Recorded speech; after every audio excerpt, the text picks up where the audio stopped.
Hi everyone, welcome back to Hard Knot Garage. What I'm up to today?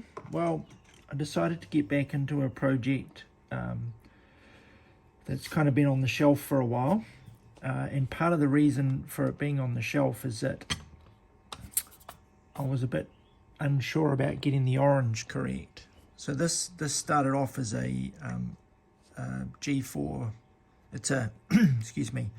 It's a Universal Hobbies 110, and it was a wagon.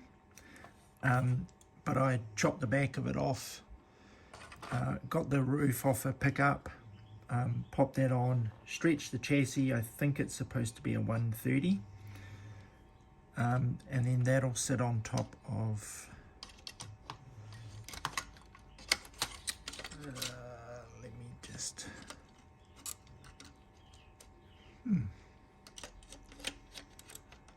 it was sitting on there nicely before.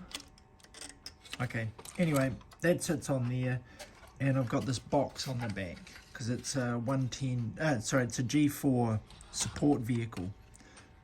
So it has this box on the back. I've been doing a lot more painting lately, so I'm a lot more comfortable with kind of, doing a reasonable job, etc. But you can see the orange here. This is painted as quite dull compared to the orange on the body. It's supposed to be the correct orange. I got it paint mixed at a paint shop, but I don't know, it's not quite right. So what I'm going to do is I've got a whole bunch of Vallejo oranges, and I used an app. I'll get the name of it in a minute. Try and stick it up. That's, you can kind of get a photo and get a color match to the closest model paint. So I used that, and I think Orange Fire was pretty close. So what I'm going to do is fix the chassis, because I've been through a house move since I started this one, and the chassis didn't like it and probably needs some reinforcing anyway. So I'll reinforce that up. I've got this spare box which I made. I cut it out of, I think this is 0.5mm styrene. So I cut the doors out and the fuel tank filler, and a door on the back, and just basically put it together. That was a prototype. This white one's the final version, so you can see that the doors are hinged.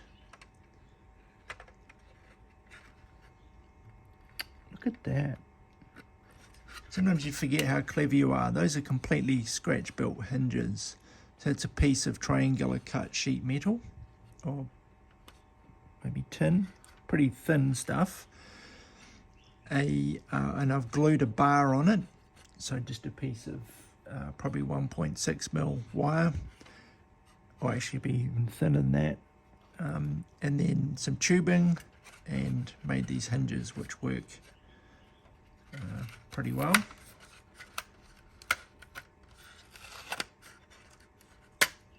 That one's a little, okay, had a bit of tape on it, that's why. Oh, and look at that. Even made a sliding drawer, which doesn't want it. There we go. Oops, it's an all or nothing sliding drawer. Okay, it's a little bit come away a little bit there, so I need to tidy that up as well.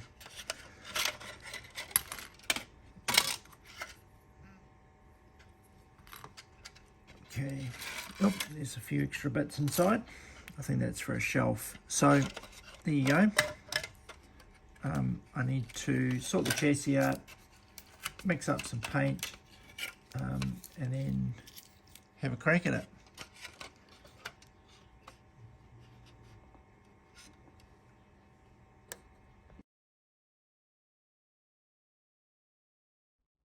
Okay, so here's this paint rack app I was telling you about. A friend of mine put it on to me. It's basically got all of the different model manufacturer paints in it, and all the colours, etc. So you can search for colours, match them up between different manufacturers, etc. So what I'm doing is using it to match a photo. You can use it to go straight from the camera as well, which you should see in a second.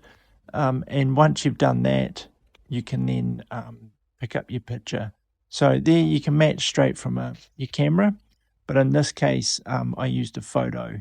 So I picked a piece of the photo, got the hex code for it, and then I can look around it at what it thinks is an exact match, and matches either side of that as well.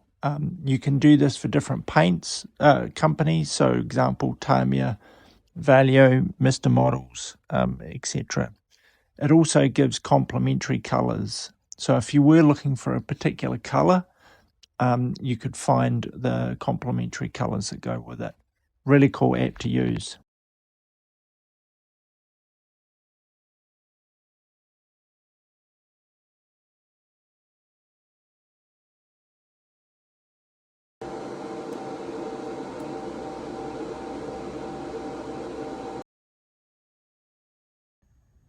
Okay, so after a little bit of mucking around, I started to play around with the roll cage, or the roof rack rather.